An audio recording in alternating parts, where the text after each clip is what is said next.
Okay, I have washed my hands and gathered all of my equipment for my head-to-toe assessment. Okay, hi, my name's Taylor. I'm going to be your nurse today. Will you give me your first and last name while I check your armband? Channing Lopez at 508-2001. Do you have any allergies? No. Okay, I'm going to go ahead and provide privacy for my patient. I'm going to check the bed, make sure it is secure, it's in lowest position. Do you feel comfortable? Yes. Okay, patient is comfortable, and side rails are up ×2. Okay, can I have your height and weight, please? 5'3", 135 pounds. Okay, and do you have any pain? And if you do, rate that pain on a scale of 1 to 10. No pain. Okay, and if you could go ahead and walk down and back so I can assess your gait.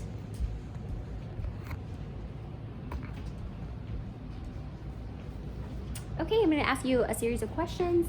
Where are you right now? In his house. Okay, and what year is it? 2020. Okay, who's the president? Donald Trump. Do you know why you're here? For my checkup. Okay, I'm going to give you 3 words, and I want you to remember them. It's going to be banana, iPhone, and laptop. Okay. Okay, and my patient findings are she is a Hispanic female, here for a head-to-toe checkup.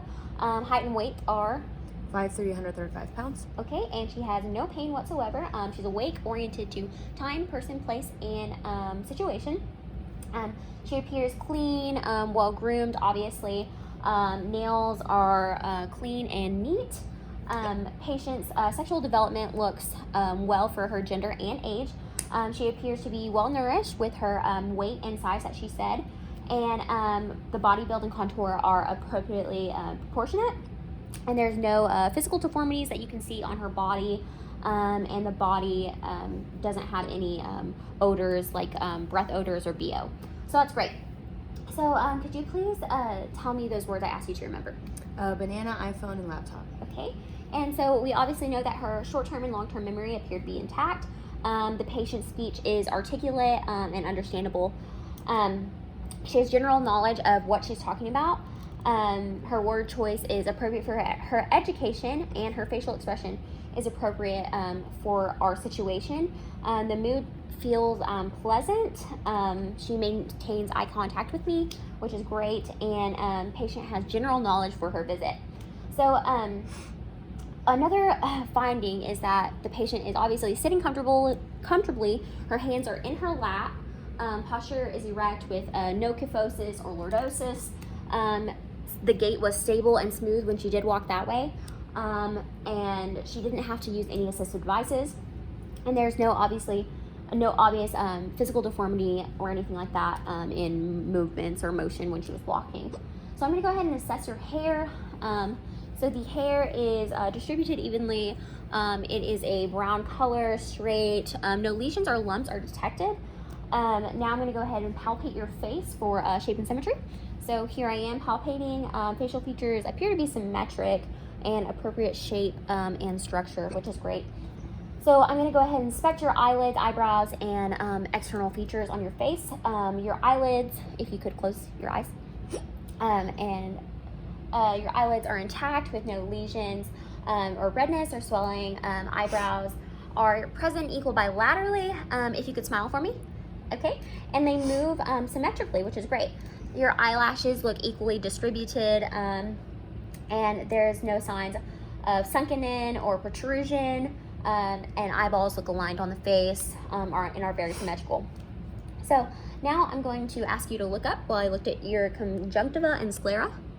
Okay, perfect. Your eyes appear moist and glossy, which is how they're supposed to be. Conjunctiva is clear, sclera is white, and the lower eyelids were pink in color. And there was no swelling or lesions in your eyelids, which is great. Okay, so now I'm going to assess your pupil size. Okay, so if you could look right at my nose.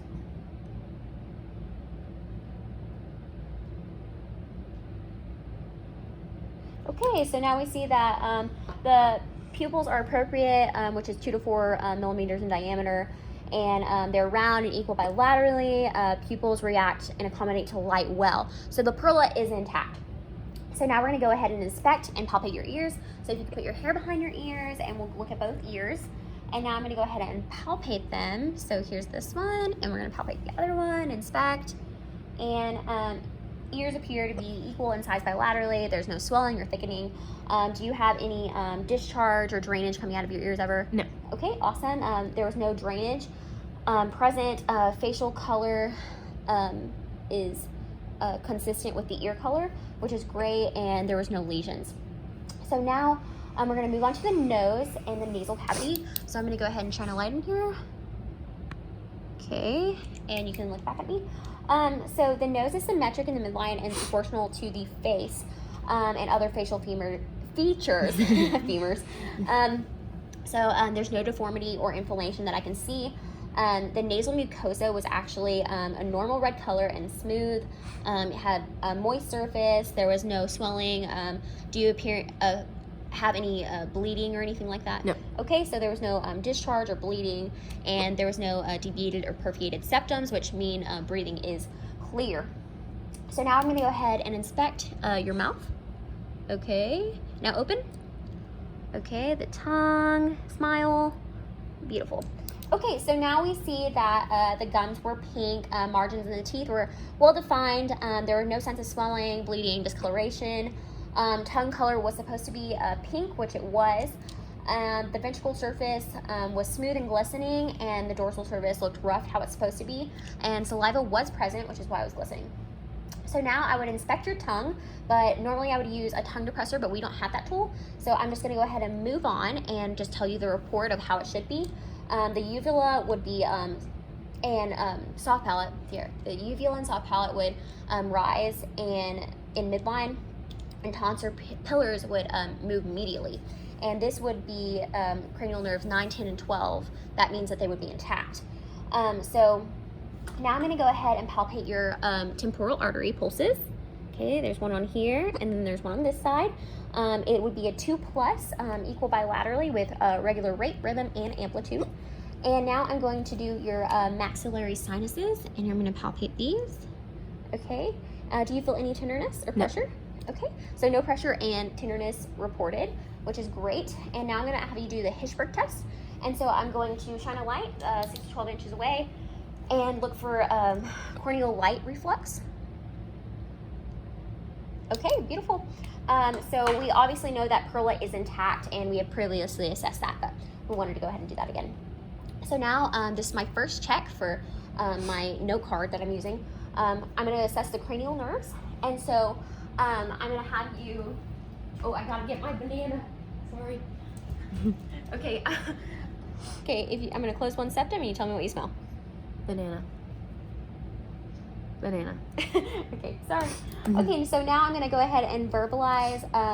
Normally I would do the optic nerve next, but I don't have the vision screener, so we can't do it. I don't have the tool. So the report would probably be something along the lines of, patient demonstrates 20/20 vision and equal bilaterally, meaning the optic nerve is intact. And so now I'm gonna move to the oculomotor, the tracheal, and abducens, which is your other cranial nerves.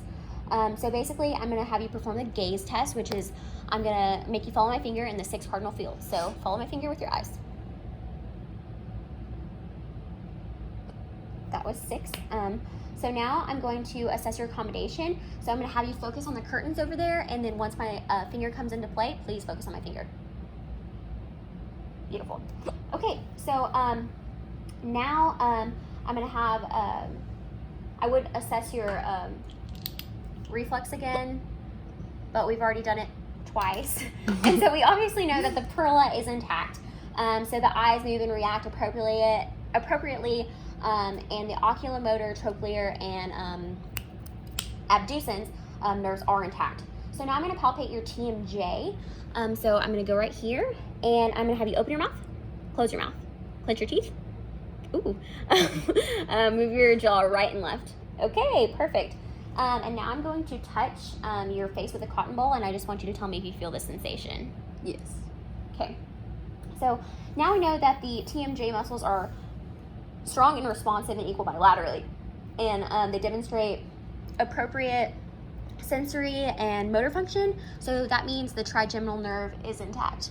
So now I'm going to go ahead and go to your facial nerve. So if you could smile for me.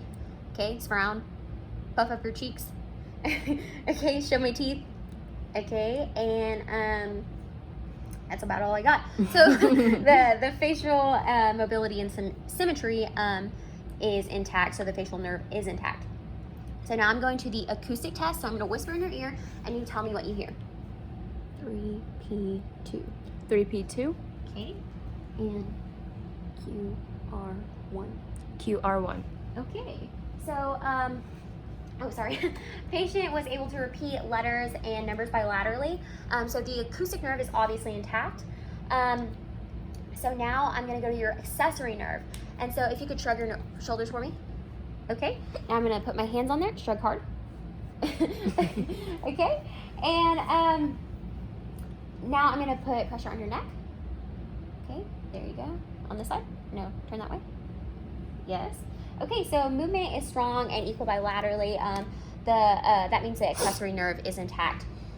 So I'm going to go ahead and inspect your tongue using the hypoglossal nerve. And so if you could stick your tongue out for me, and now pull it back into your mouth. And now if you could say light, tight, and dynamite. Light, tight, dynamite. Okay, patient's tongue was at midline. There was no tremors, no speech impediment. Speech appeared to be clear and distinct. So the hypoglossal nerve is intact. So now if you could lay back, I'm going to check your jugular venous distension. So here we are checking the neck, and we're going to check the neck on this side as well. So the head position is obviously centered, and the neck accessory muscle is symmetric because the head is still. And there are no obvious like lesions or bumps or swelling in the neck, and so no signs of jugular venous distension, which is great. Okay, you're good. Now I'm going to palpate the trachea. And so here I am. Tell me if you feel any tenderness or sensation. Okay, perfect. The trachea is obviously in midline and there was no swelling. So I'm going to now palpate your carotids. So you have to assess one at a time. Normally I would do a lot slower than this, but we don't have a lot of time. So now I'm going to go ahead and auscultate your carotids with the bell of my stethoscope. So here I am. Do the same thing. And this means that your carotids are 2+ bilaterally with regular rate, rhythm, and amplitude. And there were no signs of bruits or anything when I auscultated the carotid arteries either. So now I'm going to palpate your lymph nodes. So here are your anterior cervicals, your posterior cervicals, your preauricle, your postauricle, your occipital, your tonsillar, your submandibular, your submental, what's next? Interclavicular and intraclavicular, sorry, right here, and then your supraclavicular. So the head, neck, and cervical lymph nodes are non-palpable and non-tender. Did you feel any tenderness? No. Okay, beautiful. So now I'm going to assess the strength of your shoulder. So go ahead and give me a big shrug again. Okay, so accessory nerve is obviously still intact. Okay, so I'm going to move on to the upper extremities. So let me see your arms. Okay, so now I'm going to touch your arms, and your patient's skin color is even and appropriate, and hair distribution is good. I'm checking the temperature. If you could turn over, yeah, there we go. Checking the temperature, making sure it's warm and dry to touch. The patient has appropriate skin turgor. And I'm gonna go ahead and assess capillary refill. Normally you'd go like this on all 5 of the fingers. I'm just doing it fast. But capillary refill is brisk and less than 2 seconds. Fingers show no signs of clubbing, if you can see that. And I'm going to go ahead and assess the radial pulses. Okay, so here we are. Okay, here we are. And then the brachial. Okay, so your brachial and radial pulses are 2+ with equal rhythm, rate, and amplitude. So now I'm going to assess the strength in your hands and arms. So if you could squeeze my fingers tightly. Okay. And now pull against my pressure. Oh, wow. And now push against my pressure. Okay. So the hand strength was 5+, equal bilaterally, and no signs of weakness. The arm strength was obviously 5+ bilaterally and no signs of weakness.